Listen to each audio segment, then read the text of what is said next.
بسم اللہ الرحمن الرحیم، صفحہ نمبر 801، سیرت مصطفیٰ صلی اللہ علیہ وآلہ وسلم۔ وازواجہ امہاتہم، سورہ الاحزاب، آیت نمبر 60۔ ما کان محمد ابا احد من رجالکم، سورہ الاحزاب، آیت نمبر 40۔ ازواج مطہرات و اولاد کرام، صفحہ نمبر 802، فصل 1۔ ازواج مطہرات و اولاد کرام۔ قال اللہ عز وجل النبی اولا بالمؤمنین من انفسہم وازواجہ امہاتہم۔ اللہ تعالیٰ فرماتے ہیں کہ نبی کو اہل ایمان کے ساتھ ان کی جانوں سے زیادہ تعلق اور لگاؤ ہے، اور پیغمبر کی بیویاں مومنین کی محترم مائیں ہیں۔ مومن کا وجود ایمانی اور اس کی حیات روحانی پیغمبر کے تعلق اور اتصال سے ہے، اس لیے پیغمبر مومنین کے حق میں بمنزلہ روحانی باپ کے ہے، جیسے کہ ایک کھرت میں ہے کہ وَهُوَ أَبْلَهُمْ، کہ وہ نبی بمنزلہ باپ کے ہے اور اس کی عورتیں عزت و احترام میں بمنزلہ ماؤں کے ہیں۔ قال تعالی یا نساء النبی لستن كأحد من النساء ان اتقیتن فلا تخزأن بالقول فیطمع الذی فی قلبہ مرض وقلن قولا معروفا وقرن فی بیوتکن ولا تبرجن تبرج الجاہلیۃ الاولی واقمن الصلاۃ وآتین الزکاۃ وأطعن اللہ ورسولہ انما یرید اللہ لیذہب عنکم الرجس اہل البیت ویطہرکم تطہیرا واذکرن ما یتلی فی بیوتکن من آیات اللہ والحکمت ان اللہ کان لطیفا خبیرا۔ یعنی اے پیغمبر کی عورتوں، تم مثل اور عورتوں کے نہیں، اور اگر تم تقوی پر قائم رہو بس تمہارے تقوی کا متقاضی یہ ہے کہ تم بات کرتے وقت نرمی سے کام نہ لینا، مبادا کوئی دل کا روگی تمہاری نرمی سے طمع اور لالچ میں بڑھ جائے، اور کہو بات کے طریقے کے مطابق جس میں نہ نرمی ہو اور نہ سختی ہو، اور قرار پکڑو اپنے گھروں میں، اور پہلی جاہلیت کی طرح اپنی زینت کا اظہار نہ کرو، اور قائم رکھو نماز کو، اور زکوٰۃ دیتی رہو، اور اللہ اور اس کے رسول کی اطاعت میں لگی رہو۔ اے پیغمبر کے گھر والوں، اللہ تعالیٰ صرف یہ چاہتا ہے کہ تم سے گندگی کو دور کر دے اور تم کو خوب اچھی طرح سے پاک صاف کر دے، اور جو اللہ کی آیتیں اور حکمت کی باتیں تمہارے گھروں میں تلاوت کی جاتی ہیں ان کو خوب یاد رکھو، بے شک اللہ تعالیٰ بھیدوں کا جاننے والا اور خبردار ہے۔ فوائد و لطائف۔ نمبر 1، امہات المومنین کا عظیم الشان لقب انہی ازواج کے ساتھ مخصوص ہے کہ جو آپ کی زوجیت میں رہیں۔ باقی جن عورتوں سے آپ نے نکاح فرمایا لیکن عروسی اور مقاربت سے پیشتر ہی ان کو طلاق دے دی، ان کے لیے یہ لقب استعمال نہیں کیا جا سکتا۔ 2، اور اسی وجہ سے کہ ازواج مطہرات مومنین کی محترم مائیں قرار دی گئی ہیں، حضرت صلی اللہ علیہ وآلہ وسلم کی وفات کے بعد کسی شخص کا ان سے نکاح کرنا ناجائز اور حرام قرار دیا گیا۔ صفحہ نمبر 803۔ کما قال اللہ تعالی وما کان لکم ان تؤذوا رسول اللہ ولا ان تنکحوا ازواجہ من بعدہ ابدا ان ذلکم کان عند اللہ عظیما ان تبدوا شیئا او تخفوہ فإن اللہ کان بکل شیء علیما۔ یعنی تمہارے لیے ہرگز روا نہیں کہ تم رسول اللہ صلی اللہ علیہ وآلہ وسلم کو کسی قسم کی ایذا اور تکلیف پہنچاؤ، اور نہ یہ جائز ہے کہ کبھی بھی آپ کے بعد آپ کی بیویوں سے نکاح کر ڈالو۔ البتہ تحقیق اللہ کے نزدیک یہ بات بہت ہی بڑا گناہ ہے۔ اگر تم اس قسم کی کوئی شے ظاہر یا دل میں پوشیدہ رکھو تو جان لو کہ تحقیق اللہ تعالیٰ ہر شے کو خوب جاننے والا ہے۔ ایک باغیرت اور باحمیت انسان کے لیے یہ تصوری باعث ایذا اور موجب تکلیف ہے کہ اس کی بیوی اس کے بعد کسی اور کے نکاح اور زوجیت میں جائے، اور ظاہر ہے کہ کائنات میں حضرت صلی اللہ علیہ وآلہ وسلم سے بڑھ کر کون غیور ہو سکتا ہے۔ دوم یہ کہ جب وہ امہات المومنین قرار دے دی گئیں تو پھر کسی کی زوجیت میں جانا ان کی شان اور مرتبہ کے خلاف ہے۔ سوم یہ کہ اپنے باپ کی منکوحہ سے نکاح کرنا عقلاً اور عرفاً ہر اعتبار سے قبیح اور مذموم ہے۔ کما قال تعالی ولا تنکحوا ما نکح آباؤکم من النساء الا ما قد سلف انہ کان فاحشۃ ومقتا وساء سبیلا، تم ان عورتوں کو نکاح میں مت لاؤ جن کو تمہارے آباء و اجداد نکاح میں لا چکے ہیں، مگر جو اس سے پیشتر ہو چکا سو ہو چکا، اس میں شک نہیں کہ یہ نہایت بے حیائی ہے اور خدا کے سخت عذاب کا موجب ہے اور بہت برا طریقہ ہے۔ انہ کان فاحشۃ سے عقلی قبا کی طرف اشارہ ہے، یعنی عقلاً کھلی ہوئی بے حیائی ہے کہ باپ کی منقوہ کو اپنے نکاح میں لایا جائے، اور مقتن سے شرعی قبا کی طرف اشارہ ہے، یعنی شرعاً یہ فعل نہایت مذموم ہے اور خدا کی سخت ناراضی کا سبب ہے۔ اور واساء سبیلا سے عرفی قبا کی طرف اشارہ ہے، یعنی یہ طریقہ نہایت برا طریقہ ہے۔ برا بن عازب رضی اللہ تعالیٰ عنہ سے روایت ہے کہ میں نے اپنے ماموں کو دیکھا کہ جھنڈا لیے جا رہے ہیں۔ میں نے پوچھا کہاں کا ارادہ ہے؟ جواب دیا کہ ایک شخص نے اپنے باپ کی بیوی سے نکاح کر لیا ہے۔ حضرت صلی اللہ علیہ وآلہ وسلم نے مجھ کو اس لیے بھیجا ہے کہ اس کی گردن اڑا دوں اور اس کا تمام مال ضبط کر لوں۔ روا عبد الرزاق و ابن ابی شیبہ و احمد الحاکم البحر۔ بس جب کہ جسمانی باپ کی منکوحہ کو نکاح میں لانا عقلاً شرعاً اور عرفاً ہر طرح قبیح اور مذموم ہے، تو روحانی باپ یعنی پیغمبر روحی فدا کی منکوحہ کو نکاح میں لانے کا تصور کس درجہ قبیح اور مذموم ہوگا۔ چہارم یہ کہ اگر عورت دوسرے شوہر کے سامنے پہلے شوہر کے کچھ محاسن اور مراقب ذکر کرے تو شوہر کو طبعاً ناگوار ہوتا ہے، اس لیے شریعت اسلامیہ نے جسمانی اور روحانی باپ کی منکوحہ کو نکاح میں لانے کو سخت ممنون قرار دیا تاکہ اپنے جسمانی اور روحانی باپ سے قلب میں کوئی کدورت نہ آنے پائے، خصوصاً روحانی باپ یعنی پیغمبر سے کدورت تو کفر اور شقاوت کے مترادف ہے۔ پنجم یہ کہ ازواج مطہرات نے جو حضرت صلی اللہ علیہ وآلہ وسلم کی زوجیت میں رہ کر خصوصاً عورتوں کے متعلق خصوصی احکام اور مسائل معلوم کیے ہیں، وہ لوگوں تک بلا شبہ اور تردد کے پہنچ جائیں۔ بالغرض اگر آپ کی وفات کے بعد دوسرے کی زوجیت میں جائیں تو ازواج مطہرات کی روایت کے استناد اور وثاقت میں تعنین کو لب کشائی کا موقع مل جائے گا۔ صفحہ نمبر 804۔ آیت تطہیر دراصل ازواج مطہرات کے حق میں نازل ہوئی، جیسا کہ آیت کا سیاق و سباق اس لیے شاہد عدل ہے، جس کے لیے نہ کسی تعویل کی حاجت اور نہ کسی توجیہ کی ضرورت۔ اول سے آخر تک خطاب ازواج مطہرات کو ہے، لیکن حضرت صلی اللہ علیہ وآلہ وسلم نے حضرت علی رضی اللہ تعالیٰ عنہ، امام حسن حسین اور حضرت سیدہ النساء فاطمہ الزہرا کو بھی اس حکم میں داخل فرمایا اور ان کو جمع کر کے یہ دعا فرمائی: اللہم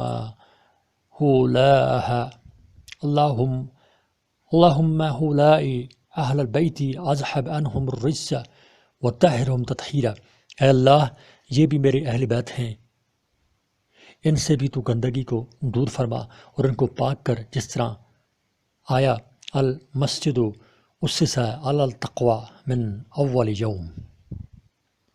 دراصل مسجد قباء کے بارے میں نازل ہوئی، لیکن حضرت صلی اللہ علیہ وآلہ وسلم نے مسجد نبوی کو بھی اس حکم میں داخل فرمایا کیونکہ وہ بدرجہ اولا اس کی مستحق ہے۔ اسی طرح آیا تطہیر دراصل ازواج مطہرات کے بارے میں نازل ہوئی، مگر چونکہ آپ کی آل و اولاد بدرجہ اتم اس کی مستحق تھی، اس لیے آپ نے ان کو بھی اس میں شامل فرمایا۔ باقی ازواج تو پہلے ہی سے اہل بیت میں داخل ہیں، ان کو دعا میں داخل کرنے کی ضرورت نہیں۔ ان آیات کا نزول ہی ازواج مطہرات کے بارے میں ہوا۔ آیات میں اول سے آخر تک تمام خطابات ازواج مطہرات ہی کو ہیں، بلکہ اصل مقتضائے لغت یہ ہے کہ ازواج اصالتاً داخل ہوں اور ذریت طبعاً، کیونکہ اہل بیت کے معنی لغت میں گھر والوں کے ہیں اور گھر والوں کے مفہوم میں بیوی سب سے پہلے داخل ہے، اور لفظ آل اصل میں اہل تھا، اس لیے اس کا اصل مصداق بھی بیوی ہے۔ تعداد اور ترتیب نکاح۔ ازواج مطہرات کی تعداد اور ترتیب نکاح۔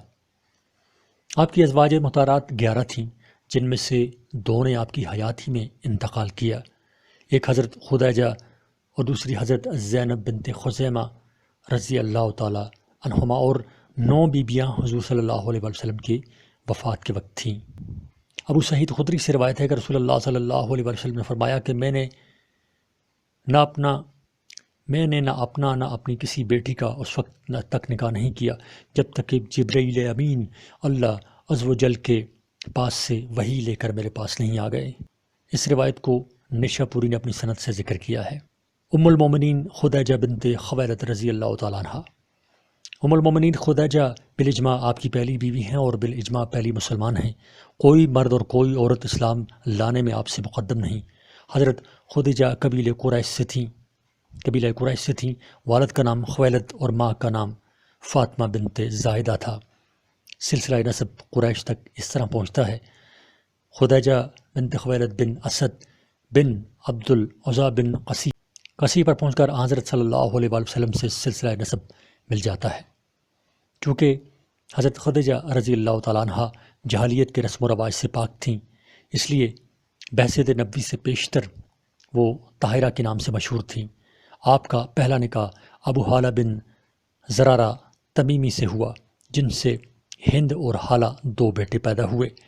ہند اور حالہ دونوں مشرف با اسلام ہوئے، دونوں صحابی ہیں۔ ہند بن ابی حالہ نہایت فصیح و بلیغ تھے۔ حلیہ نبوی کے متعلق مفصل روایت انہی سے مروی ہے، صفحہ نمبر 805۔ ابو حالہ کے انتقال کے بعد عتیق بن عائز مخزومی کے نکاح میں آئیں، جن سے ایک لڑکی پیدا ہوئی جس کا نام ہند تھا۔ ہند بھی اسلام لائیں اور صحابیت کے شرف سے مشرف ہوئیں، مگر ان سے کوئی روایت منقول نہیں۔ کچھ عرصہ کے بعد عتیق کا بھی انتقال ہو گیا اور حضرت خدیجہ پھر بیوہ کی بیوہ رہ گئیں۔ نفیسہ بنت منیہ سے روایت ہے کہ حضرت خدیجہ بڑی شریف اور مالدار عورت تھیں۔ جب وہ بیوہ ہو گئیں تو قریش کا ہر شریف آدمی ان سے نکاح کا متمنی تھا، لیکن جب حضرت صلی اللہ علیہ وآلہ وسلم حضرت خدیجہ رضی اللہ تعالیٰ عنہا کا مال تجارت لے کر سفر میں گئے اور عظیم نفع کے ساتھ واپس ہوئے تو حضرت خدیجہ آپ کی طرف راغب ہوئیں اور مجھے آپ کا اندیہ معلوم کرنے کے لیے بھیجا۔ چنانچہ میں آپ سے آ کر ملی اور کہا کہ آپ کو نکاح سے کیا چیز مانے ہے؟ آپ نے فرمایا میرے ہاتھ میں کچھ نہیں۔ میں نے کہا کہ اگر آپ اس فکر سے کفایت کیے جائیں اور مال جمال اور کفایت کی طرف آپ کو دعوت دی جائے، یعنی پھر تو کوئی عذر نہ ہوگا۔ آپ نے فرمایا وہ کون ہے؟ میں نے کہا خدیجہ۔ آپ نے قبول کیا۔ اصل وجہ یہ ہے کہ جوں زمانہ نبوت اور بعثت کا قریب ہوتا جاتا تھا، اسی قدر آپ کی کرامتیں اور آپ کے ظہور کی بشارتیں ظاہر ہوتی جاتی تھیں۔ کبھی علماء توریت اور انجیل کی زبان سے، اور کبھی کہانوں سے، اور کبھی حواتف اور کبھی غیبی آوازوں سے توریت اور انجیل کا جو عالم آپ کو دیکھتا تھا، یہی کہتا کہ یہی نونہال اور یہی نوجوان وہ پیغمبر آخر الزماں ہونے والا ہے جس کی حضرت موسیٰ اور حضرت عیسیٰ علیہ السلام نے پوشن گوئی کی ہے۔ حضرت خدیجہ رضی اللہ تعالیٰ عنہا کو ان واقعات کا خوب علم تھا۔ ابھی اپنے غلام میسرہ سے سفر شام کے واقعات اور راہب کا قصہ سن چکی تھی۔ بحیرہ راہب کا قصہ اس سے پیش آ چکا تھا۔ ادھر ان کے چچزاد بھائی ورقہ بن نوفل توریت و انجیل کے زبردست عالم تھے، نبی آخر الزماں کے ظہور کے منتظر تھے، جن کا مفصل واقعہ بعثت نبوی کے بیان میں گزر چکا ہے۔ ان واقعات کی وجہ سے حضرت خدیجہ کے دل میں آپ سے نکاح کا شوق پیدا ہوا، اور اسی اثنا میں یہ واقعہ پیش آیا کہ جاہلیت کی ایک عید میں مکہ کی عورتیں جمع ہوئیں، ان میں حضرت خدیجہ بھی تھیں۔ دیکھتی کیا ہیں کہ جگہ جگہ ایک شخص نمودار ہوا اور با آواز بلند یہ ندا دی: اے عورتوں، تمہارے شہر میں عنقریب ایک نبی ظاہر ہوگا جس کا نام احمد ہوگا۔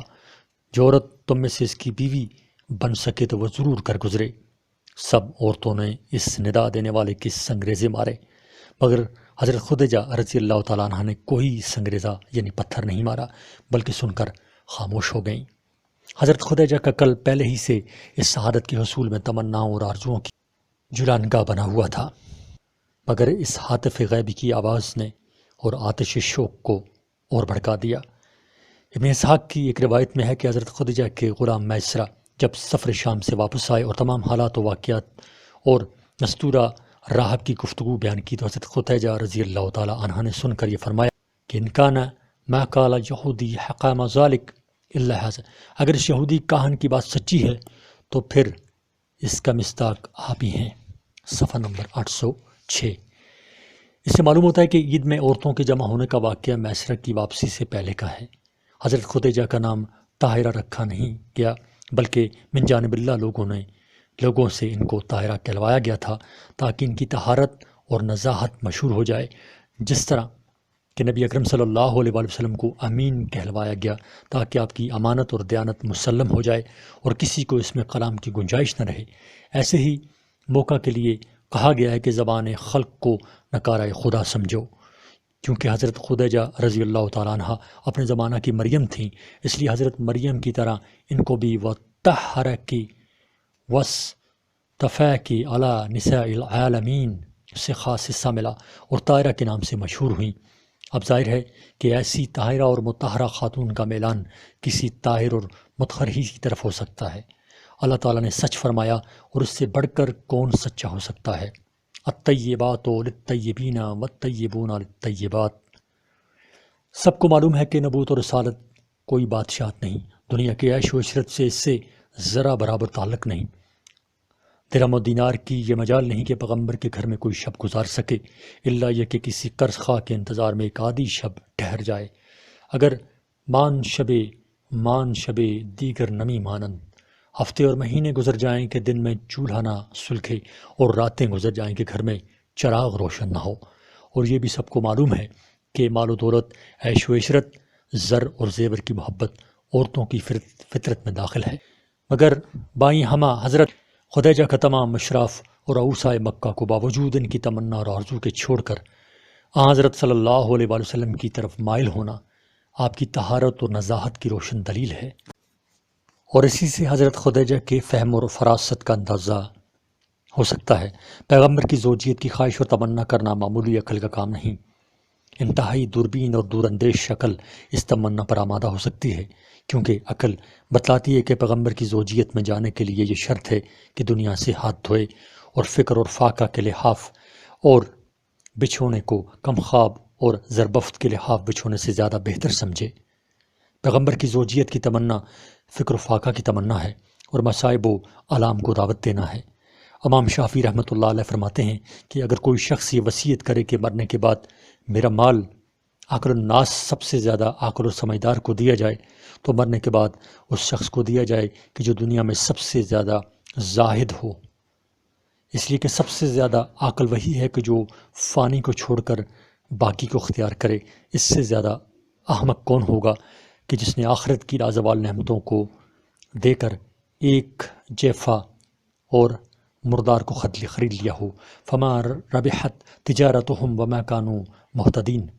حضرت خدیجہ رضی اللہ تعالیٰ عنہا نے یہ سن کر، یہ سب جان بوجھ کر اور خوب سوچ سمجھ کر اپنی طرف سے پیام کی ابتدا کی اور اوصاف مکہ کی آرزوؤں کو خاک میں ملا دیا۔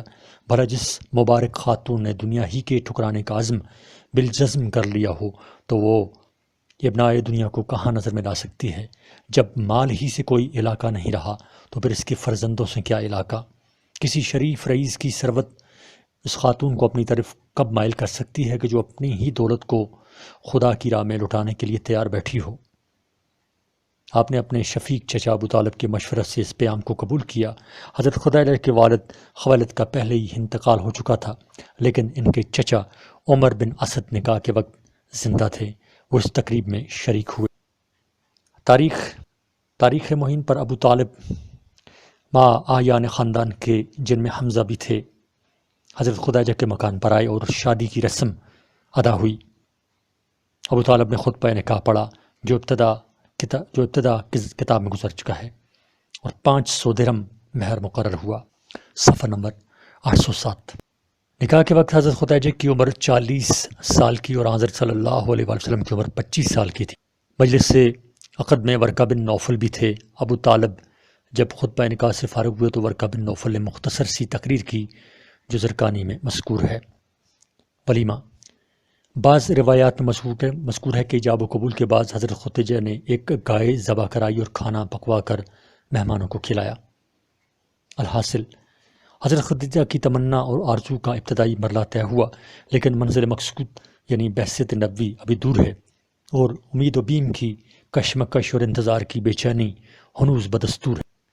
چنانچہ ایک روز کا واقعہ ہے کہ آپ حضرت خدیجہ کے پاس گئے۔ حضرت خدیجہ دیکھتے ہی آپ کو لپٹ گئیں اور سینہ سے لگا لیا اور کہا، میرے ماں باپ آپ پر فدا ہوں، اس فعل سے میری کوئی غرض نہیں، مگر مجھ کو یہ امید ہے کہ شاید آپ ہی وہ نبی ہوں جو عنقریب مبعوث ہونے والے ہیں، بس اگر آپ ہی وہ نبی ہوئے تو بعثت کے بعد میرے حق کو یاد رکھیں، اور جو خدا آپ کو نبوت سے سرفراز فرمائے اس سے میرے لیے دعا فرمائے۔ آپ نے جواب دیا، اگر وہ نبی میں ہی ہوا تو جان لے کہ تو نے میرے ساتھ وہ احسان کیا ہے کہ جس کو میں کبھی نہیں بھول سکتا، اور اگر میرے سوا کوئی اور ہوا تو سمجھ لے کہ جس خدا کے لیے تو جو عمل کر رہی ہے وہ کبھی تیرے عمل کو ضائع نہ کرے گا۔ زبیر بن بیکار راوی ہیں کہ حضرت خدیجہ رضی اللہ تعالیٰ عنہ بار بار ورقہ بن نوفل کے پاس جاتی اور آپ کے متعلق دریافت کرتی۔ ورقہ جواب دیتے، میرا گمان یہ ہے کہ یہ نبی ہیں کہ جن کی حضرت موسیٰ اور حضرت عیسیٰ علیہ السلام نے بشارت دی ہے۔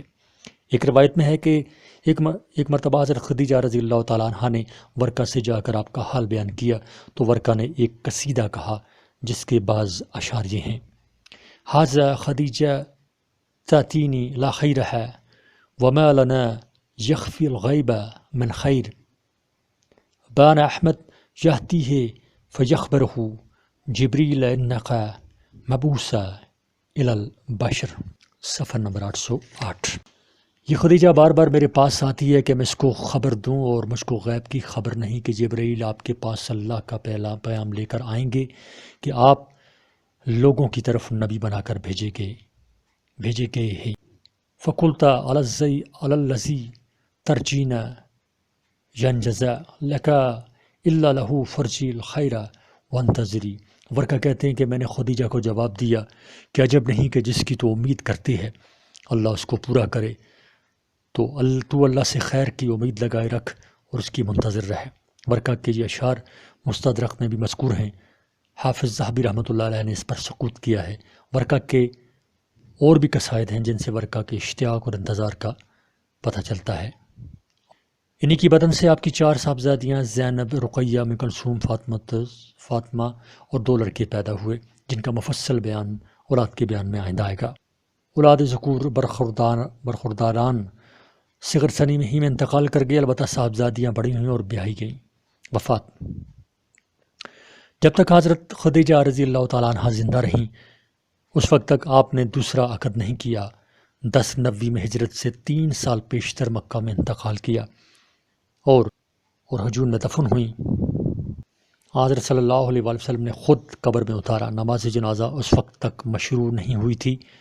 25 سال آپ کی زوجیت میں رہیں، 65 سال کی عمر میں انتقال کیا۔ ان للہ و انا الیہ راجعون۔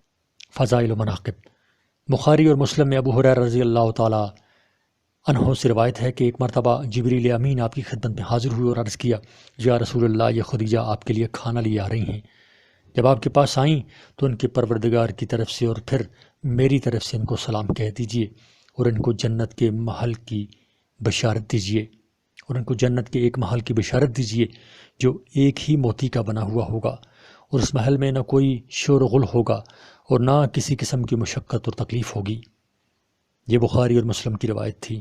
نسائی کی روایت میں ہے کہ حضرت خدیجہ رضی اللہ تعالی عنہا نے سن کر یہ جواب دیا: ان اللہ هو السلام وعلی جبریل السلام علیک یا رسول اللہ السلام ورحمۃ اللہ وبرکاتہ وزاد ابن السنی من وجہ اخر وعلی من سمع السلام الا الشیطان۔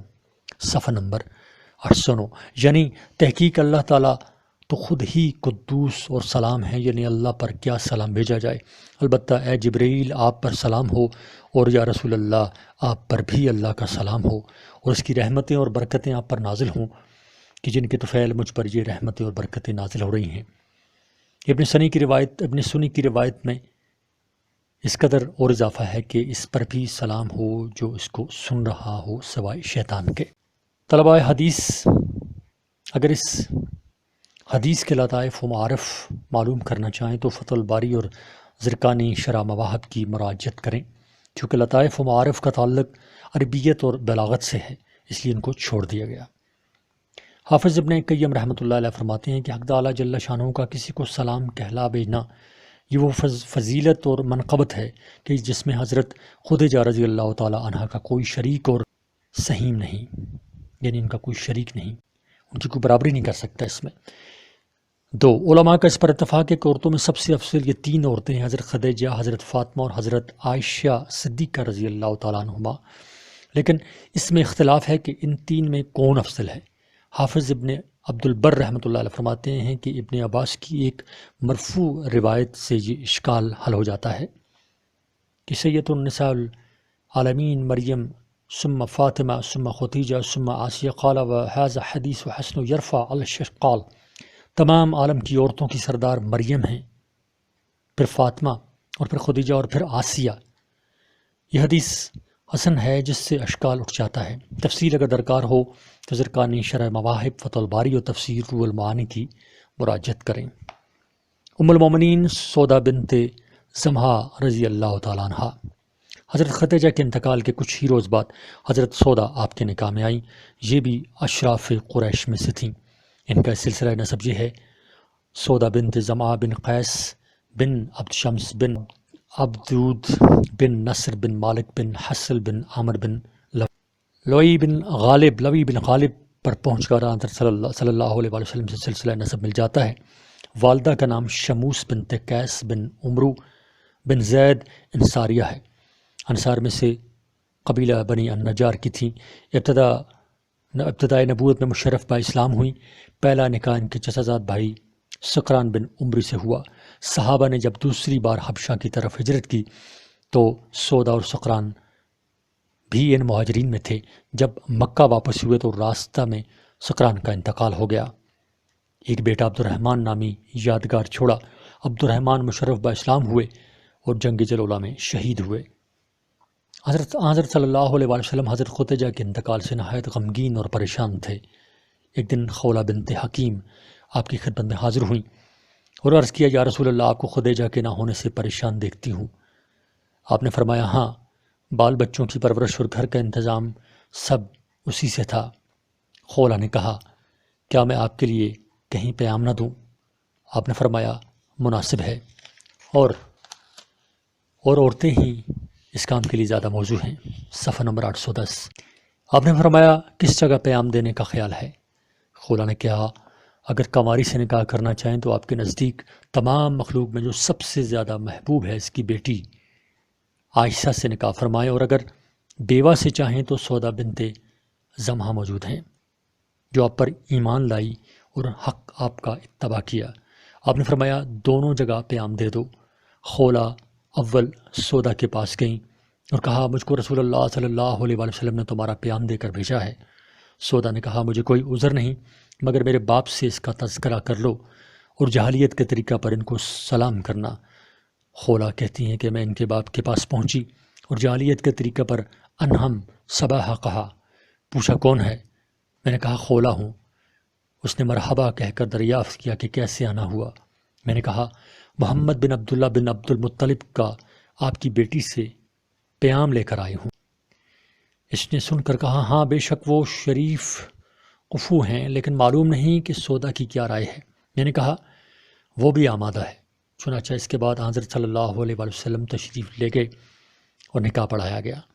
حضرت سودا کے بھائی عبداللہ بن زمحہ کو، جو اس وقت تک مشرف با اسلام نہ ہوئے تھے، جب ان کو اس کا علم ہوا تو سر پر خاک ڈال لی۔ جب مشرف با اسلام ہوئے تو اپنی اس حرکت پر بہت نادم ہوئے، اور جب کبھی اس کا خیال آ جاتا تو یہ کہتے کہ میں اس روز بڑا ہی نادان تھا کہ جس روز میں نے اپنے سر پر اس وجہ سے خاک ڈالی کہ حضرت صلی اللہ علیہ وسلم نے میری بہن سے نکاح فرمایا۔ اس حدیث کو امام احمد نے سند جید کے ساتھ روایت کیا ہے۔ سند اس کی حسن ہے۔ چونکہ حضرت سودا اور حضرت عائشہ صدیقہ رضی اللہ تعالی عنہا کا نکاح قریب ہی ہوا ہے، اس لیے علماء سیر میں اختلاف ہے کہ کون سا نکاح پہلے ہوا۔ صحیح اور راجح قول یہ ہے کہ حضرت سودا کا نکاح پہلے ہوا اور 400 درہم مہر مقرر قرار پایا۔ ایک مرتبہ حضرت صلی اللہ علیہ وسلم نے سودا کو طلاق دینے کا ارادہ فرمایا۔ حضرت سودا نے عرض کیا، یا رسول اللہ، مجھ کو اپنی زوجیت میں رہنے دیجیے۔ میری تمنا ہے کہ قیامت کے دن اللہ تعالیٰ مجھ کو آپ کی ازواج میں اٹھائے، اور چونکہ میں بوڑھی ہو گئی ہوں اس لیے اپنی باری حضرت عائشہ کو ہبہ کیے دیتی ہوں۔ آپ نے اس کو منظور فرمایا۔ بعض روایات سے معلوم ہوتا ہے کہ آپ نے طلاق دے دی تھی، بعد میں رجوع فرمایا۔ واللہ عالم۔ شکل و صورت: حضرت سودا رضی اللہ تعالی عنہا کا قد لمبا اور بدن بھاری تھا۔ مزاج میں ظرافت تھی، کبھی کبھی حضرت صلی اللہ علیہ وسلم کو ہنساتی۔ بعض الحجہ 23 ہجری میں مدینہ منورہ میں حضرت عمر کے اخیر زمانہ خلافت میں وفات پائی۔ روا البخاری فی تاریخ بسند الصحیح۔ بعض کہتے ہیں کہ 54 ہجری میں وفات پائی۔ واقدی نے اس کو راجح قرار دیا ہے، واللہ عالم۔ صفحہ نمبر 811۔ ام المومنین حضرت عائشہ صدیقہ بنت صدیق رضی اللہ تعالی عنہ و عن ابیہ۔ حضرت عائشہ صدیقہ حضرت ابوبکر صدیق کی صاحبزادی ہیں۔ والدہ ماجدہ کا نام زینب اور ام رومان کو نیت تھی۔ حضرت عائشہ کے خود کوئی اولاد نہ ہوئی، لیکن اپنے بھانجے عبداللہ بن زبیر کے نام سے ام عبداللہ اپنی کنیت رکھی۔ حضرت سودا کے بعد یا متصل ماہ شوال 10 نبوی میں حضرت صلی اللہ علیہ وسلم نے ان سے نکاح فرمایا۔ خولہ بنت حکیم نے آپ کی طرف سے جا کر پیام دیا، جیسے کہ پہلے گزرا۔ ابوبکر صدیق رضی اللہ تعالی عنہ نے کہا کہ مطعم بن عدی نے اپنے بیٹے جبیر سے عائشہ کا پیام دیا تھا، جس کو میں منظور کر چکا ہوں۔ واللہ ما اخلف ابوبکر وعدہ عقد، اور خدا کی قسم ابوبکر نے کبھی کوئی وعدہ خلافی نہیں کی۔ ابوبکر صدیق یہ کہہ کر سیدھے مطعم کے گھر پہنچے اور مطعم سے مخاطب ہو کر کہا کہ نکاح کے متعلق کیا خیال ہے۔ مطعم کی بیوی بھی سامنے تھی۔ مطعم نے بیوی سے مخاطب ہو کر کہا کہ تمہاری کیا رائے ہے؟ مطعم کی بیوی نے ابوبکر سے مخاطب ہو کر کہا کہ تمہارے یہاں نکاح کرنے سے مجھ کو قوی اندیشہ ہے کہ کہیں میرا بچہ صابی یعنی بے دین نہ ہو جائے اور اپنا آبائی دین چھوڑ کر تمہارے دین میں داخل نہ ہو جائے۔ ابوبکر صدیق مطعم کی طرف متوجہ ہوئے اور کہا، اے مطعم تم کیا کہتے ہو؟ مطعم نے کہا، میری بیوی نے جو کہا وہ آپ نے سن لیا۔ جس عنوان سے مطعم اور اس کی بیوی نے متفقہ طور پر انکار کیا، ابوبکر اس کو سمجھ گئے اور یہ محسوس کر لیا کہ وعدہ کی ذمہ داری اب مجھ پر باقی نہیں رہی۔ ابوبکر وہاں سے اٹھ کر گھر آئے اور خولہ سے کہہ دیا کہ مجھ کو منظور ہے۔ حضرت صلی اللہ علیہ وسلم جس وقت چاہیں تشریف لے آئیں۔ چنانچہ آپ تشریف لائے اور نکاح پڑھایا گیا۔ 400 درہم مہر مقرر ہوا۔ ہجرت سے 3 سال قبل ماہ شوال 10 نبوی میں نکاح ہوا۔ حضرت عائشہ کی عمر اس وقت 6 سال کی تھی۔ ہجرت کے 7-8 مہینہ بعد شوال ہی کے مہینہ میں رخصتی اور عروسی کی رسم ادا ہوئی۔ اس وقت آپ کی عمر 9 سال تھی اور کچھ ماہ کی تھی۔ 9 سال حضرت صلی اللہ علیہ وسلم کی زوجیت میں رہیں۔ جس وقت حضرت صلی اللہ علیہ وسلم کا وصال ہوا تو عائشہ صدیقہ رضی اللہ تعالی عنہا کی عمر 18 سال کی تھی۔ 48 سال آپ کے بعد زندہ رہیں اور 57 ہجری میں مدینہ منورہ میں وفات پائی، اور وصیت کے مطابق دیگر ازواج مطہرات کے پہلو میں رات کے وقت جنت البقیع میں دفن ہوئیں۔ وفات کے وقت 66 سال کی عمر تھی۔ حضرت ابو ہریرہ رضی اللہ تعالی عنہ نے نماز جنازہ پڑھائی۔ قاسم بن محمد عبداللہ بن عبد الرحمن عبداللہ بن ابی عتیق حضرت زبیر کے دونوں صاحبزادے عروہ اور عبداللہ، ان لوگوں نے آپ کو قبر میں اتارا۔ ابو سعید خدری کی روایت قریب میں گزر چکی ہے کہ رسول اللہ صلی اللہ علیہ وسلم نے ارشاد فرمایا کہ میں نے کسی عورت سے اس وقت تک نکاح نہیں کیا جب تک کہ جبریل امین اللہ عز و جل کی طرف سے وحی لے کر نہ آ گئے ہوں۔ چنانچہ عائشہ صدیقہ رضی اللہ تعالی عنہا کے نکاح میں بھی یہی صورت ہوئی۔ جامع ترمذی میں عبداللہ بن عمر سے مروی ہے کہ رسول اللہ صلی اللہ علیہ وسلم نے ارشاد فرمایا کہ جبرائیل صفحہ نمبر 812 کہ جبرائیل میرے پاس آئے، یہ کہا کہ اللہ عز و جل نے آپ کا نکاح ابوبکر کی بیٹی سے کر دیا، اور جبرائیل کے ساتھ عائشہ کی ایک تصویر بھی تھی جو مجھ کو دکھائی اور کہا کہ یہ آپ کی بیوی ہیں۔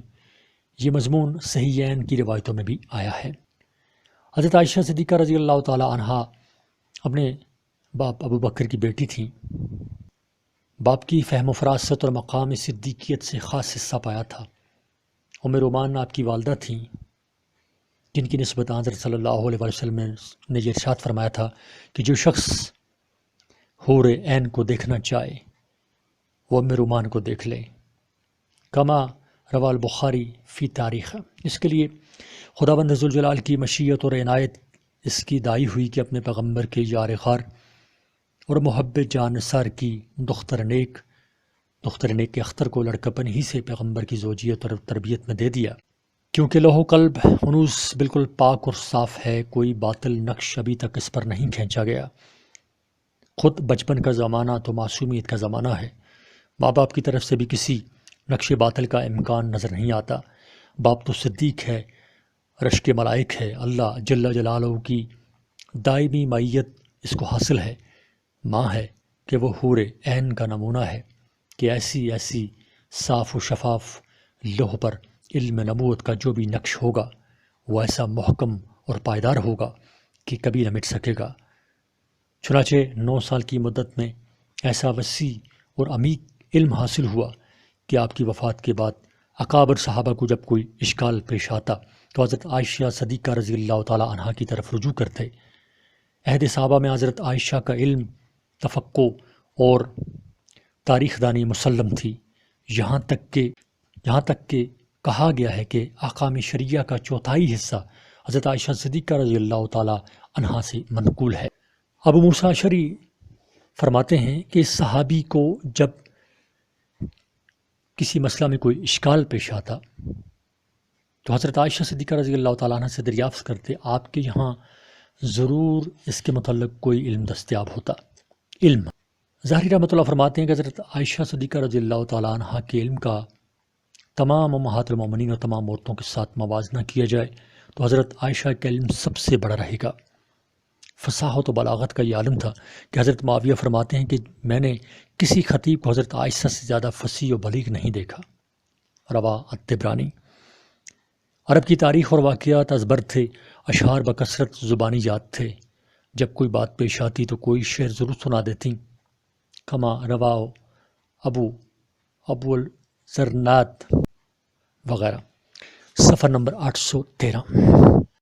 زہد، یہ تو علم کا نمونہ تھا، اب ایک واقعہ زہد کا بھی سن لیجئے، کیونکہ تمام فضائل و کمالات کا سرچشمہ 2 ہی چیزیں ہیں، ایک علم اور دوسرا زہد، یعنی دنیا سے بے تعلقی۔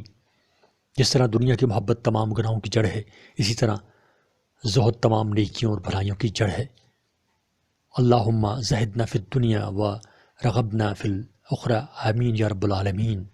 وہ واقعہ یہ ہے، درہ حضرت عائشہ کے پاس آتی جاتی تھی۔ درہ راوی ہیں کہ ایک مرتبہ عبداللہ بن زبیر نے 2 بوریوں میں روپے بھر کر حضرت عائشہ صدیقہ رضی اللہ تعالیٰ عنہ کے پاس بھیجے، جو تقریباً 1,80,000 درہم تھے۔ حضرت عائشہ اسی وقت ان کو تقسیم کرنے کے لیے بیٹھ گئیں۔ جب شام ہوئی تو 1 درہم بھی باقی نہ تھا، اور روزے سے تھیں۔ جب شام ہوئی تو خادمہ سے افطاری منگائی، خادمہ نے روٹی اور زیتون کا تیل لا کر رکھ دیا۔ درہ نے کہا، اگر آپ 1 درہم کا گوشت منگا لیتی تو اچھا ہوتا۔ حضرت عائشہ صدیقہ رضی اللہ تعالیٰ عنہا نے فرمایا، اگر یاد دلاتی تو منگا لیتی۔ اور وہ کہتے ہیں کہ میں نے دیکھا کہ عائشہ صدیقہ رضی اللہ تعالیٰ عنہا 70 ہزار درہم تقسیم کر دیتی تھیں، اور کرتی یعنی قمیص میں پیمند لگا ہوتا تھا۔ انہی فضائل و کمالات کی بنا پر حضرت صلی اللہ علیہ وسلم سب سے زیادہ حضرت عائشہ سے محبت رکھتے تھے۔ اگر محض باقرہ ہونے کی وجہ سے محبت ہوتی تو حضرت خدیجہ کو بھول جاتے، مگر آپ کا حال یہ تھا کہ ہمیشہ حضرت خدیجہ کا ذکر کیا کرتے تھے، اور جب کبھی کوئی جانور ذبح فرماتے تو حضرت خدیجہ کی ہم نشین عورتوں کو ڈھونڈ ڈھونڈ کر ان کے پاس ہدیتاً گوشت بھیجتے۔ جب تک وہ زندہ رہیں کسی اور عورت سے نکاح نہیں کیا، اور حضرت عائشہ صدیقہ رضی اللہ تعالیٰ عنہ کے ہوتے ہوئے آپ نے 8 نکاح فرمائے، اور سب بیواؤں سے۔ معاذ اللہ، اگر کوئی نفسانی خواہش ہوتی تو ایک بیوہ سے بھی نکاح نہ فرماتے۔ نیز حضرت ام سلمہ اور حضرت صفیہ حسن و جمال میں حضرت عائشہ رضی اللہ تعالیٰ عنہا سے کہیں بڑھ کر تھیں۔ متعدد نکاح کرنے سے آپ کا مقصد صرف دین کی تعلیم تھا کہ جو مسائل اور احکام عورتوں سے متعلق ہیں وہ ازواج مطہرات کے توسط سے امت کی عورتوں تک پہنچ جائیں۔ ازواج مطہرات کیا تھیں؟ حقیقت میں مدرسۃ النسواں کی طالبات تھیں۔ مسجد نبوی میں مردوں کو تعلیم دی جاتی تھی، اور گھر میں ازواج مطہرات کو، کیونکہ یہی ازواج مطہرات آئندہ چل کر امت کی عورتوں کی معلمات بننے والی ہیں۔ ہر بیوی نے اپنی استعداد کے موافق علم حاصل کیا، مگر عائشہ صدیقہ رضی اللہ تعالیٰ عنہا علم و فضل میں سب عورتوں سے سبقت لے گئیں۔ ذالک فضل اللہ یؤتیہ من یشاء۔ یہی وجہ ہے کہ حضرت سید النساء فاطمہ الزہرا اور ام المومنین خدیجہ رضی اللہ تعالیٰ عنہما کے بعد تمام عورتوں میں عائشہ صدیقہ سب سے افضل اور برتر مانی گئیں۔ خلاصہ کلام یہ کہ حق جل وعلا نے اول یہ محاسن الکمالات عائشہ صدیقہ رضی اللہ تعالیٰ عنہ کی فطرت میں ودیت رکھے، اور پھر اپنے پیغمبر کو حکم دیا کہ اس کو اپنی زوجیت میں لیں تاکہ آپ کی صحبت اور تربیت سے وہ فطری کمالات ظہور میں آئیں اور ان کے علم و فضل سے دنیا استفادہ کرے۔ چنانچہ ایسا ہی ہوا کہ اکابر صحابہ آپ سے مستفید ہوئے۔ صفحہ نمبر 814۔ فاروق اعظم عبداللہ بن عمر، ابو ہریرہ، ابو موسیٰ اشعری، عبداللہ بن عباس وغیرہ ہم نے آپ سے روایت کی ہے کہ اکابر تابعین سعید بن مصیب، عمر بن میمون، علقمہ بن قیس، مسروق، عبداللہ بن حکیم، اسود بن یزید، ابو سلمہ بن عبد الرحمن وغیرہ ہم نے آپ کی شاگردی کی۔ کیا ان حالات اور واقعات کے بعد بھی کسی تانا دینے والے اور معترض کے لیے یہ کہنے کی گنجائش ہے کہ معاذ اللہ یہ نکاح کسی نفسانی خواہش سے کیا گیا؟ خواہش نفسانی سے نہیں بلکہ حکم ربانی اور وحی آسمانی سے کیا گیا۔ فضائل و مناقب، صفحہ نمبر 814۔ فضائل و مناقب، حضرت عائشہ راوی ہیں کہ ایک روز رسول اللہ صلی اللہ علیہ وآلہ وسلم نے فرمایا، عائشہ یہ جبریل ہیں، تم کو سلام کہتے ہیں۔ میں نے کہا وعلیہ السلام ورحمۃ اللہ وبرکاتہ، عرض کیا یا رسول اللہ آپ دیکھتے ہیں اور میں نہیں دیکھتی۔ ابو موسیٰ اشعری راوی ہیں کہ رسول اللہ صلی اللہ علیہ وآلہ وسلم نے فرمایا، مردوں میں سے بہت لوگ کمال کو پہنچے مگر عورتوں میں سے سوائے مریم بنت عمران اور آسیہ زوجہ فرعون کے کوئی عورت کمال کو نہیں پہنچی، اور عائشہ کی فضیلت تمام عورتوں پر ایسی ہے جیسے کہ سرید کی فضیلت تمام کھانوں پر۔ حضرت عائشہ صدیقہ رضی اللہ تعالیٰ عنہ فرماتی ہیں کہ چند خصلتیں مجھ کو من جانب اللہ عطا کی گئیں جو سوائے حضرت مریم کے اور کسی عورت کو عطا نہیں کہی گئیں، اور خدا کی قسم میں بطور فخر نہیں کہتی، یعنی اللہ کی نعمت کو بیان اور ظاہر کرنا مقصود ہے۔ وہ خصلتیں یہ ہیں، میرے سوا کسی باکرہ سے نکاح نہیں فرمایا، نکاح سے پیشتر فرشتہ میری تصویر لے کر نازل ہوا اور آپ کو دکھا کر کہا کہ یہ آپ کی بیوی ہیں، اللہ کا حکم ہے کہ آپ ان سے نکاح کریں۔ رسول اللہ صلی اللہ علیہ وآلہ وسلم سب سے زیادہ مجھ سے محبت فرماتے تھے، اور جو شخص آپ کے نزدیک سب سے زیادہ محبوب تھا میں اس کی بیٹی ہوں۔ آسمان سے میری بارات میں متعدد آیتیں نازل ہوئیں اور میں طیب اور پاکیزہ پیدا کی گئی اور طیب اور پاکیزہ کے پاس ہوں، اور اللہ نے مجھ سے مغفرت اور اس کے کریم کا وعدہ فرمایا۔ میں نے جبریل کو دیکھا، میرے سوا آپ کی ازواج میں سے کسی نے جبریل کو نہیں دیکھا۔ جبریل آپ پر وحی لے کر آتے تھے اور میں آپ کے پاس سے لحاف میں ہوتی تھی، میرے سوا اور کہیں اس طرح وحی نازل نہیں ہوئی۔ میری باری کے 2 دن اور 2 رات تھے، اور باقی ازواج کی باری 1 دن اور 1 رات تھی۔ 1 دن اور 1 رات تو حضرت عائشہ کی باری کا تھا، اور دوسرا دن حضرت سودا کی باری کا تھا، جو انہوں نے سن رسیدہ یعنی ضعیف ہو جانے کی وجہ سے حضرت عائشہ کو، ان کی عمر زیادہ ہو گئی تھی، حضرت سودا کی تو انہوں نے حضرت عائشہ کو ہبہ کر دیا تھا، یعنی ان کو کہہ دیا تھا کہ یہ بھی ان کے نام ہے۔ انتقال کے وقت آپ کا سر مبارک میری گود میں تھا، یعنی نبی علیہ الصلوۃ والسلام کا سر حضرت عائشہ صدیقہ رضی اللہ تعالیٰ عنہ کی گود میں تھا۔ وفات کے بعد میرے حجرے میں مدفون ہوئے۔ صفحہ نمبر 815۔ ام المومنین حفصہ بنت فاروق اعظم رضی اللہ تعالیٰ عنہما وعن ابیہا۔ حضرت حفصہ حضرت عمر بن الخطاب رضی اللہ تعالیٰ عنہ کی صاحبزادی، والدہ کا نام زینب بنت مزون رضی اللہ تعالیٰ عنہ ہے۔ حضرت حفصہ بعثت سے 5 سال قبل پیدا ہوئیں، جس وقت قریش خانہ کعبہ کی تعمیر میں مصروف تھے۔ پہلا نکاح خطیس بن حذافہ سہمی کے ساتھ ہوا۔ اپنے شوہر نتیس بن حذافہ سہمی کے ساتھ ہوا۔ اپنے شوہر نتیس کے ساتھ ہجرت کر کے مدینہ آئیں۔ غزوہ بدر کے بعد نتیس کا انتقال ہو گیا۔ اب حضرت حفصہ بیوہ ہو گئی تو حضرت عمر نے حضرت عثمان غنی سے مل کر کہا کہ اگر آپ چاہیں تو حفصہ کا نکاح آپ سے کر دوں۔ حضرت عثمان نے عذر کر دیا کہ میرا ارادہ نہیں ہے۔ حضرت عمر رضی اللہ تعالیٰ عنہ فرماتے ہیں کہ میں حضرت ابوبکر سے ملا اور کہا کہ اگر آپ چاہیں تو حفصہ کا نکاح آپ سے کر دوں۔ ابوبکر صدیق سن کر خاموش ہو گئے اور کوئی جواب نہیں دیا، جس سے مجھ کو ملال ہوا۔ 3-4 ہی دن گزرے ہوں گے کہ رسول اللہ صلی اللہ علیہ وسلم نے اپنے لیے بیان دیا، میں نے حفصہ کا نکاح آپ سے کر دیا۔ اس کے بعد ابوبکر صدیق سے ملنا ہوا۔ حضرت ابوبکر نے کہا، اے عمر، شاید تم مجھ سے رنجیدہ ہو۔ میں نے اس لیے جواب نہیں دیا تھا کہ مجھ کو معلوم تھا کہ رسول اللہ صلی اللہ علیہ وسلم کے راز کو ظاہر کرنا مناسب نہ ہوگا۔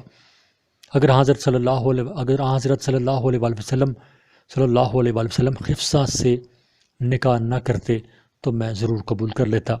مشہور اور راجح قول یہ ہے کہ 3 ہجری میں آپ نے حفصہ سے نکاح فرمایا۔ ایک مرتبہ رسول اللہ صلی اللہ علیہ وسلم نے حضرت حفصہ کو طلاق دے دی۔ جبرائیل علیہ السلام وحی لے کر نازل ہوئے، ارجع حفصۃ فإنها صوامۃ قوامہ وإنها زوجتک فی الجنہ۔ حفصہ سے رجوع کر لیجئے، وہ بڑی روزہ رکھنے والی اور عبادت گزار عورت ہے اور جنت میں آپ کی بیوی ہے۔ آپ نے رجوع فرما لیا۔ اخرجہ ابن سعد الطبرانی برجال الصحیح من مرسل قیس بن سعد۔ شعبان 45 ہجری میں مدینہ منورہ میں وفات پائی۔ حضرت معاویہ رضی اللہ تعالی عنہ کا زمانہ خلافت تھا۔ مروان بن حکم نے نماز جنازہ پڑھائی۔ وفات کے وقت 60 سال کی عمر تھی۔ تاریخ وفات میں اختلاف ہے، مشہور قول کو لے لیا ہے۔ تفصیل کے لیے ترجمہ حفصہ کی مراجعت کریں۔ ام المومنین زینب بنت خزیمہ ملقب با ام المساکین رضی اللہ تعالیٰ عنہ۔ زینب آپ کا نام تھا، چونکہ آپ بہت سخی اور فیاض تھیں، اس لیے ایام جاہلیت سے ام المساکین کہہ کر پکاری جاتی تھی۔ باپ کا نام خزیمہ بن الحارث حلالی تھا۔ پہلا نکاح عبداللہ بن حجش سے ہوا۔ 3 ہجری میں عبداللہ بن حجش غزوہ احد میں شہید ہوئے۔ عدت گزرنے کے بعد رسول اللہ صلی اللہ علیہ وسلم نے نکاح فرمایا۔ 500 درم مہر مقرر ہوا۔ نکاح کے 2-3 ہی مہینے گزرے تھے کہ انتقال ہو گیا۔ حضرت صلی اللہ علیہ وسلم نے خود نماز جنازہ پڑھائی اور جنت بقیع میں دفن ہوئیں۔ انتقال کے وقت 30 سال کی عمر تھی۔ صفحہ نمبر 816۔ ام المومنین ام سلمہ بنت ابی امیہ رضی اللہ تعالیٰ عنہ۔ ام سلمہ آپ کی کنیت تھی، ہند آپ کا نام تھا۔ ابو امیہ قرشی مخزومی کی بیٹی تھیں۔ ماں کا نام عاتقہ بنت عامر بن ربیعہ تھا۔ پہلا نکاح اپنے چچا زاد بھائی ابو سلمہ بن عبد الاسد مخزومی سے ہوا۔ انہی کے ساتھ مشرف با اسلام ہوئی اور انہی کے ساتھ پہلے حبشہ کی طرف ہجرت کی اور پھر وہاں سے مکہ واپس آ کر مدینہ کی طرف ہجرت کی، جس کا مفصل ذکر ہجرت کے بیان میں گزر چکا ہے۔ ابو سلمہ غزوہ بدر اور غزوہ احد میں شریک ہوئے۔ غزوہ احد میں بازو پر ایک زخم آیا، 1 مہینہ تک اس کا علاج کرتے رہے، زخم اچھا ہو گیا۔ غرا محرم الحرام 4 ہجری میں حضرت صلی اللہ علیہ وسلم نے ابو سلمہ کو ایک سریہ کا امیر بنا کر روانہ فرمایا۔ 29 روز کے بعد واپس ہوئے۔ واپسی کے بعد وہ زخم پھر جاری ہو گیا۔ اسی زخم سے 8 جمادی الاخر 4 ہجری میں انتقال کیا۔ ام سلمہ فرماتی ہیں کہ ایک بار میرے شوہر ابو سلمہ گھر میں آئے اور کہا کہ آج میں رسول اللہ صلی اللہ علیہ وسلم سے ایک حدیث سن کر آیا ہوں جو میرے نزدیک دنیا اور مافیہ سے زیادہ محبوب ہے۔ وہ یہ کہ جس شخص کو کوئی مصیبت پہنچے اور وہ انا للہ پڑھے اور اس کے بعد یہ دعا مانگے، اللہم عندک احتسب مصیبتی ھذا اللہم اخلفنی فیہا بخیر منہا۔ اے اللہ، میں تجھ سے اپنی اس مصیبت میں اجر کی امید رکھتا ہوں، اے اللہ تو مجھ کو اس کا نعم البدل عطا فرما، تو اللہ تعالیٰ ضرور اس سے بہتر عطا فرمائے گا۔ روا مسلم و ترمذی و ابو داؤد و نسائی۔ ام سلمہ فرماتی ہیں کہ ابو سلمہ کے انتقال کے بعد یہ حدیث مجھ کو یاد آئی۔ جب دعا پڑھنے کا ارادہ کیا تو یہ خیال آیا کہ مجھ کو ابو سلمہ سے بہتر کون ملے گا، مگر چونکہ رسول اللہ صلی اللہ علیہ وسلم کا ارشاد تھا اس لیے پڑھ لیا۔ چنانچہ اس کا یہ ثمرہ ظاہر ہوا کہ عدت گزرنے پر رسول اللہ صلی اللہ علیہ وسلم نے مجھ سے نکاح کا پیام دیا، جن سے دنیا میں کوئی بھی بہتر نہیں۔ حضرت صلی اللہ علیہ وسلم نے جب نکاح کا پیام دیا تو ام سلمہ نے چند عذر پیش کیے۔ میرا سن زیادہ ہے، یعنی میری عمر زیادہ ہے، میں عیالدار ہوں، یتیم بچے میرے ساتھ ہیں، یعنی میرے بچے ہیں، یتیم بچے میرے ساتھ ہیں، میں بہت غیور ہوں، یعنی بہت غیرت والی ہوں، مبادا آپ کو میری وجہ سے کوئی ناگواری پیش نہ۔ آپ نے جواب دیا میرا سن تم سے زیادہ، یعنی میری عمر تم سے زیادہ ہے، اور تمہاری عیال اللہ اور اس کے رسول کی عیال ہیں، اور میں اللہ سے دعا کروں گا کہ وہ غیرت یعنی وہ نازک مزاجی اور شک کا مادہ جس کا تم کو اندیشہ ہے تم سے جاتی رہے۔ چنانچہ آپ نے دعا فرمائی اور ویسا ہی ہوا۔ ماہ شوال 4 ہجری میں آپ سے نکاح ہوا تو شوال کا آخر تھا، کچھ راتیں باقی تھیں۔ مسند بازار میں حضرت انس رضی اللہ تعالیٰ عنہ سے مروی ہے کہ رسول اللہ صلی اللہ علیہ وسلم نے مہر میں کچھ سامان بھی دیا جس کی قیمت 10 درہم تھی۔ ابن اسحاق راوی ہیں کہ ایک بستر بھی دیا جس میں بجائے روئی کے کھجور کی چھال بھری ہوئی تھی، اور ایک رقابی اور ایک پیالہ اور ایک چکی دی۔ صفحہ نمبر 817۔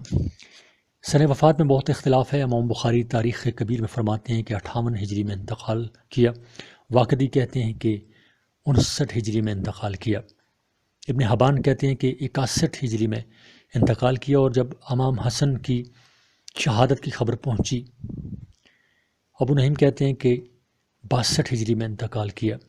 حافظ اسقلانی رحمۃ اللہ علیہ نے اصحابہ اور تقریب میں اسی قول کو راجح قرار دیا ہے۔ ازواج محترات میں سب سے بعد میں حضرت ام سلمہ نے انتقال فرمایا۔ ابو ہریرہ رضی اللہ تعالیٰ عنہ نے نماز جنازہ پڑھائی۔ انتقال کے وقت عمر جو تھی وہ عمر مبارک 84 سال کی تھی۔ پہلے شوہر کے دونوں بیٹوں عمر اور سلمہ نے اور عبداللہ بن ابی امیہ اور عبداللہ بن وہب بن زمحہ نے قبر میں اتارا اور جنت البقیع میں مدفون ہوئی رضی اللہ عنہا و رحمۃ اللہ علیہ۔ فضل و کمال۔ ام المومنین ام سلمہ کا فضل اور کمال، حسن اور جمال، فہم اور فراست، عقل اور دانائی مسلم تھی۔ حدیبیہ میں حضرت صلی اللہ علیہ وسلم نے صحابہ کو ہدی ذبح کرنے اور حلق کرنے کا 3 بار حکم فرمایا، مگر کسی نے نہ ہدی ذبح کی اور نہ سر مڑایا۔ ام سلمہ رضی اللہ تعالیٰ عنہا کو جب خبر ہوئی تو فرمایا یا رسول اللہ، صحابہ اس صلح سے بہت افسردہ دل ہیں، آپ کسی سے کچھ نہ فرمائے، آپ اپنی ہدی ذبح کر لیں یعنی قربانی دے دیں، اور حلق کرا لیں یعنی بال منڈوا لیں۔ چنانچہ آپ کا ہدی ذبح کرنا تھا کہ صحابہ نے فوراً اپنے جانوروں کو ذبح کر لیا اور حلق بھی کرا لیا۔ یہ عقدہ ام المومنین ام سلمہ کی رائے اور مشورہ سے حل ہوا، فجزا اللہ الخیر۔ حسن و جمال کا یہ حال تھا کہ حضرت عائشہ صدیقہ رضی اللہ تعالیٰ عنہا فرماتی ہیں کہ جب حضرت صلی اللہ علیہ وسلم نے ام سلمہ سے نکاح کیا تو مجھ کو ان کے حسن و جمال کی وجہ سے بہت رشک ہوا۔ ام المومنین زینب بنت حجش رضی اللہ تعالیٰ عنہا۔ حضرت زینب بنت حجش حضرت صلی اللہ علیہ وسلم کی پھوپھی امیمہ بنت عبد المطلب کی بیٹی تھیں، یعنی آپ کی پھوپھی ذات بہن تھیں۔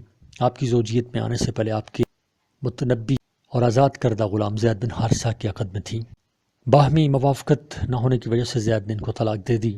حضرت زید رضی اللہ تعالیٰ عنہ چونکہ موالی میں سے تھے، اور حضرت زینب رضی اللہ تعالیٰ عنہ ایک نہایت شریف اور معزز خاندان سے تھیں، اور حضرت صلی اللہ علیہ وسلم کی پھوپھی ذات بہن تھی، اور عرب کا یہ دستور تھا کہ موالی یعنی آزاد کردہ غلاموں سے نکاح کو اپنے لیے باعث ناگوار سمجھتے تھے۔ اس لیے حضرت صلی اللہ علیہ وسلم نے جب حضرت زینب سے اپنے آزاد کردہ غلام زید بن حارثہ کا پیغام دیا تو حضرت زینب اور ان کے بھائی نے صاف انکار کر دیا۔ اس پر یہ آیت نازل ہوئی، صفحہ نمبر 818۔ وما كان لمؤمن ولا مؤمنة اذا قضى الله ورسوله امرا ان يكون لهم الخيرة من امرهم ومن يعص الله ورسوله فقد ضل ضلالا مبینا۔ اس آیت میں مومن سے عبداللہ بن حجش یعنی حضرت زینب کی حقیقی بھائی مراد ہیں، اور مومنہ سے خود حضرت زینب مراد ہیں، اور مطلب یہ ہے کہ کسی مومن اور مومنہ کے لیے یہ زیبا نہیں کہ جب اللہ اور اس کا رسول کوئی فیصلہ کر دے تو اس پر راضی نہ ہوں۔ اس آیت کے نازل ہونے کے بعد یہ دونوں راضی ہو گئے، اور خدا کے حکم کے موافق زینب کا نکاح زید کے ساتھ ہو گیا۔ نکاح تو ہو گیا، مگر زید حضرت زینب کی نظر میں ذلیل اور حقیر رہے، اس لیے گھر میں باہم لڑائی ہوتی رہی اور موافقت مزاجی نہ ہوئی، اور زید ہمیشہ حضرت صلی اللہ علیہ وسلم سے زینب کی بے اعتنائی کا شکوہ کیا کرتے اور عرض کرتے کہ میں زینب کو چھوڑ دیتا ہوں، مگر حضرت صلی اللہ علیہ وسلم زید کو طلاق دینے سے منع فرماتے اور کہتے کہ تم نے میری خاطر سے اس تعلق کو قبول کیا ہے، اس لیے اب چھوڑنے سے اور ذلت ہوگی اور مجھے اپنے خاندان میں ندامت اور شرمندگی ہوگی۔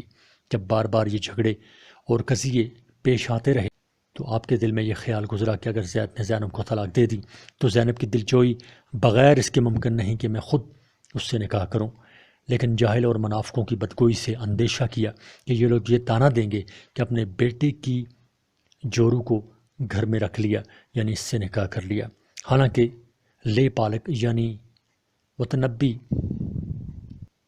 کسی طرح بیٹے کے حکم میں نہیں، اور عرب میں مدت سے یہ دستور چلا رہا تھا کہ جس کو منہ بیلا بیٹا بنا لیں اس کی مطلقہ یعنی طلاق ہوئی جورو سے نکاح کرنے کو غائب درجہ معیوب سمجھتے تھے۔ خدا تعالیٰ نے چاہا کہ اس رسم بد کو حضرت صلی اللہ علیہ وسلم کے فعل اور عمل سے توڑ دیں، اور آپ کو بذریعہ وحی آسمانی مطلع کر دیا گیا کہ زید کے طلاق دینے کے بعد زینب آپ کی زوجیت میں آئے گی، تاکہ لوگوں کو یہ معلوم ہو جائے کہ منہ بلے بیٹے کی بیوی کا وہ حکم نہیں کہ جو سلبی بیٹے کی یعنی اصل بیٹے کی بیوی کا حکم ہے۔ عرض یہ کہ آپ کو بذریعہ وحی کے مطلع کر دیا گیا کہ زینب تمہارے نکاح میں آئے گی، مگر حضرت صلی اللہ علیہ وسلم نے بدباطنوں کے تان و تشنی کے خیال سے کہ یہ تانا دیں گے کہ اپنے منہ بلے بیٹے کی جورو سے نکاح کر لیا، شرم کے مارے اس پیشگوئی کو کسی پر ظاہر نہیں فرمایا، بلکہ اس کو دل ہی میں پوشیدہ رکھا اور خیال کیا کہ خدا کی خبر بالکل حق اور صدق ہے، اپنے وقت آنے پر خود ظاہر ہو جائے گی۔ نیز اللہ تعالیٰ کی طرف سے فی الحال اس پیشگوئی کے ہزار اعلان کا بھی کوئی حکم اور اشارہ نہ تھا، اس لیے آپ نے اس امر تقوینی کو تو دل میں مخفی رکھا اور تشریعی طور پر زید کو یہ مشورہ دیتے رہے کہ زینب کو طلاق نہ دو اور بیوی کی بے اعتنائی اور چیرہ دستی پر صبر کرو۔ اگر کسی کو بذریعہ وحی اور الہام یہ معلوم ہو جائے کہ تکوینی طور پر آئندہ چل کر یہ ماجرا پیش آنے والا ہے اور قضاء و قدر میں یہ مقدر ہو چکا ہے، تو فی الحال تشریعی حکم کا اتباع کرنا ہوگا، قضاء و قدر اپنے وقت پر خود ظاہر ہو جائے گی۔ آخر کار ایک دن زید نے آ کر عرض کیا، یا رسول اللہ، میں نے تنگ آ کر زینب کو طلاق دے دی ہے۔ حضرت صلی اللہ علیہ وسلم خاموش ہو گئے۔ حضرت انس رضی اللہ تعالیٰ عنہ سے مروی ہے کہ حضرت زینب کی عدت پوری ہو گئی تو حضرت صلی اللہ علیہ وسلم نے زید ہی کو حکم دیا کہ تم خود جا کر زینب سے میرے نکاح کا پیغام دو، تاکہ یہ امر خوب واضح ہو جائے کہ جو کچھ ہوا وہ زید کی رضامندی سے ہوا ہے۔ حضرت زید آپ کے نکاح کا پیغام لے کر حضرت زینب رضی اللہ تعالیٰ عنہ کے گھر گئے اور دروازہ کی طرف پشت کر کے کھڑے ہوئے، حالانکہ حجاب اور پردہ کا حکم ابھی نازل نہ ہوا تھا، مگر یہ ان کا کمال ورع اور کمال تقویٰ تھا، اور کہا، اے زینب، مجھے رسول اللہ صلی اللہ علیہ وسلم نے تم سے اپنے نکاح کا پیغام دے کر بھیجا ہے۔ صفحہ نمبر 819۔ حضرت زینب نے فی البدی جواب دیا کہ میں اس وقت تک کچھ نہیں کر سکتی جب تک کہ میں اپنی پروردگار عزوجل سے مشورہ یعنی استخارہ نہ کر لوں۔ اسی وقت اٹھیں اور گھر میں جو ایک جگہ مسجد کے نام سے عبادت کے لیے مخصوص کر رکھی تھی وہاں جا کر مشغول استخارہ ہو گئیں۔ چونکہ حضرت زینب نے اس بارے میں کسی مخلوق سے مشورہ نہیں کیا بلکہ خدائے عزوجل سے مشورہ چاہا اور اسی سے خیر طلب کی، کیونکہ وہی اہل ایمان کا ولی ہے، اس لیے خدائے عزوجل نے اپنی خاص ولایت سے آسمان پر فرشتوں کی موجودگی میں حضرت صلی اللہ علیہ وسلم کا نکاح زینب سے کر دیا۔ آسمانوں میں تو اعلان ہو ہی گیا، اب ضرورت ہوئی کہ زمین پر بھی اس کا اعلان ہو۔ چنانچہ جبریل امین یہ آیت لے کر نازل ہوئے، فَلَمَّا قَضَىٰ زَيْدٌ مِّنْهَا وَطَرًا زَوَّجْنَاكَهَا،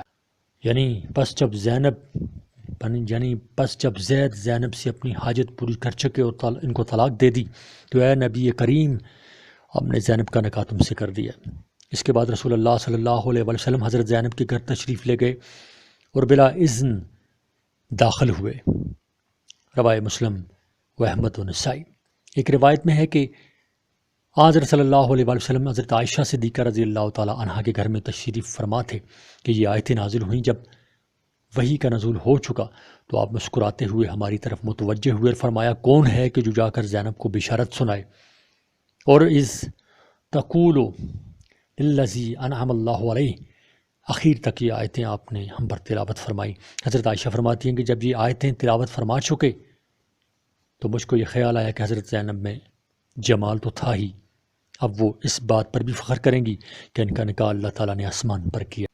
اس روایت سے معلوم ہوتا ہے کہ حضرت صلی اللہ علیہ وآلہ وسلم نے حضرت زینب کے یہاں جانے سے پیشتر قاصد کے ذریعے حضرت زینب کو اطلاع کر دی تھی کہ اللہ تعالیٰ نے تمہارے نکاح کے بارے میں یہ آیتیں نازل فرمائی ہیں۔ چنانچہ جس وقت حضرت زینب کو یہ خبر پہنچی تو سجدہ شکر کیا، کما روہا ابن سعد ابن عباس کما روہا ابن سعد عن ابن عباس بسند ضعیف۔ چونکہ حضرت زینب کو اس حکم ربانی اور وحی آسمانی کی خبر پہنچ چکی تھی، اس لیے اس اطلاع کے بعد حضرت صلی اللہ علیہ وآلہ وسلم ان کے مکان میں بغیر اذن کے داخل ہوئے، کیونکہ زوجنا کہا نکاح آسمانی کا یہ اعلان اور حضرت کا اطلاع کے بعد قولاً اور عملاً اس کو قبول کر لینا اور سجدہ شکر بجا لانا، اور پیغام نکاح حضرت زید کے ذریعے پہلے ہی جا چکا تھا۔ یہ رسمی نکاح سے بڑھ کر نکاح ہے۔ گھر میں داخل ہونے کے بعد آپ نے دریافت کیا کہ تمہارا کیا نام ہے، چونکہ زینب کا اصلی نام برا تھا تو یہی کہا کہ میرا نام برا ہے، آپ نے بجائے برا کے زینب نام تجویز کیا۔ اس واقعہ کے بعد منافقین نے زبان تہان دراز کی اور کہنے لگے کہ پیغمبر ایک طرف تو یہ کہتے ہیں کہ بیٹوں کی عورتوں سے نکاح حرام ہے اور دوسری طرف خود ہی اپنے بیٹے کی عورت سے نکاح کر لیا۔ اللہ تعالیٰ نے ان بد باطنوں کے جواب میں ارشاد فرمایا، ما کان محمد ابا احد من رجالکم ولکن رسول اللہ وخاتم النبیین وکان اللہ بکل شیء علیما، صفحہ نمبر 820۔ یعنی محمد صلی اللہ علیہ وآلہ وسلم تمہارے مردوں میں سے کسی کے بھی باپ نہیں، کسی کو ان کا بیٹا نہ جانو، ہاں وہ اللہ کے رسول ہیں اور اس لحاظ سے وہ سب کے روحانی باپ ہیں اور سب ان کے روحانی بیٹے ہیں، اور وہ آخری نبی ہیں اور اللہ تعالیٰ ہر چیز کا جاننے والا ہے۔ حضرت زینب رضی اللہ تعالیٰ عنہ کے نکاح کا قصہ محققین کے نزدیک اسی طرح ہے جس طرح ہم نے نقل کیا، اور مخالفین اسلام اور بے دینوں نے جو یہ مشہور کیا ہے کہ حضرت صلی اللہ علیہ وآلہ وسلم کی نظر زینب پر پڑ گئی اور آپ کا دل ان کی طرف مائل ہو گیا، اور یہ فرمایا سبحان اللہ مقلب القلوب و تخفیف نفس کا، سے دل میں زینب کی محبت کا چھپانا مراد ہے۔ سو یہ قصہ منافقین کا کذب اور افتراء ہے، اہل ایمان کو ہرگز اس پر یقین نہیں کرنا چاہیے۔ یہ قصہ ملاحدہ اور زنادقہ کے مفتریات اور مخترعات میں سے ہے جس کی کوئی سند نہیں۔ جمہور مفسرین نے اس قصہ کا موضوع اور کذب اور افتراء ہونا بیان کیا ہے، علاوہ ازیں کہ یہ قصہ بالکل بے اصل اور بے سند ہے، خلاف عقل بھی ہے، اس لیے کہ زینب آپ کی پھوپھی زاد بہن تھیں، لڑکپن سے آپ کے سامنے ہوتی تھیں اور بارہا آپ نے ان کو دیکھا تھا، آپ سے کوئی پردہ نہ تھا اور نہ پردہ کا حکم اب تک نازل ہوا تھا، اور حضرت زینب شادی کے بعد بھی آپ سے پردہ نہیں کرتے تھیں اور آپ کے سامنے آتی تھیں، تو کیا حضرت صلی اللہ علیہ وآلہ وسلم نے حضرت زینب کو زید سے نکاح کے بعد ہی پہلی بار دیکھا تھا اور اس سے پہلے کبھی نہ دیکھا تھا؟ اگر آپ کو ان کا حسن و جمال پسند تھا تو پہلے ہی زید سے کیوں نکاح کرنے دیا، جس پر خود زینب اور ان کے ورثاء اور اولیاء بمشکل راضی ہوئے؟ آپ نے خود ہی کیوں نہ ان سے نکاح کر لیا؟ ان کے اعزاء و اقارب آپ سے نکاح کو بڑی خوشی کے ساتھ منظور کرتے۔ حضرت صلی اللہ علیہ وآلہ وسلم کی طہارت بصر، حضرت صلی اللہ علیہ وآلہ وسلم کی نزاہت نظر و طہارت بصر نیز عقل اور نقل سے یہ امر قطعی طور پر ثابت ہے کہ اللہ کا نبی معصوم ہوتا ہے، اس کی بصر یعنی اس کا دیکھنا اور اس کی نظر طاہر اور مطہر اور پاک اور منزہ ہوتی ہے۔ فتح مکہ کے دن حضرت صلی اللہ علیہ وآلہ وسلم نے چند آدمیوں کا خون بہانا مباح فرمایا، یعنی منع فرمایا، اور کہا کہ اگر یہ لوگ خلاف کعبہ کو بھی پکڑیں، مباح فرمایا یعنی جائز قرار دیا، اور کہا کہ اگر یہ لوگ خلاف کعبہ کو بھی پکڑیں تو ان کو نہ چھوڑنا اور قتل کر ڈالنا۔ انہی لوگوں میں سے ایک عبداللہ بن سعد بن ابی سرح بھی تھے۔ حضرت عثمان رضی اللہ تعالیٰ عنہ ان کا ہاتھ پکڑ کر حضور پر نور کی خدمت میں لے کر آئے اور بار بار عرض کیا کہ آپ ان سے بیعت لے لیں، یعنی ان کا قصور معاف کر دیں۔ حضرت صلی اللہ علیہ وآلہ وسلم خاموش رہے۔ آخر بڑے اصرار اور الحاح کے بعد ان کی بیعت قبول کر لی۔ پھر مجمع کی طرف متوجہ ہو کر فرمایا میں اس لیے خاموش رہا کہ تم میں سے کوئی شخص اٹھ کر عبداللہ کی گردن مار۔ کسی انصاری نے عرض کیا یا رسول اللہ آپ نے آنکھ سے اشارہ کیوں نہ کر دیا؟ آپ نے فرمایا ما کانا لنبی ان یقول لہ خائنۃ الاعین، یعنی کسی پیغمبر کے لیے زیبا نہیں دیتا کہ اس کی آنکھ سے کوئی خیانت سرزد ہو۔ کما قال تعالی یعلم خائنۃ الاعین وما تخفی الصدور، معلوم ہوا کہ نبی کی آنکھ خیانت سے پاک اور منزہ ہوتی ہے۔ جس طرح اللہ کا نبی معصوم ہوتا ہے اسی طرح اس کی آنکھ بھی معصوم ہوتی ہے۔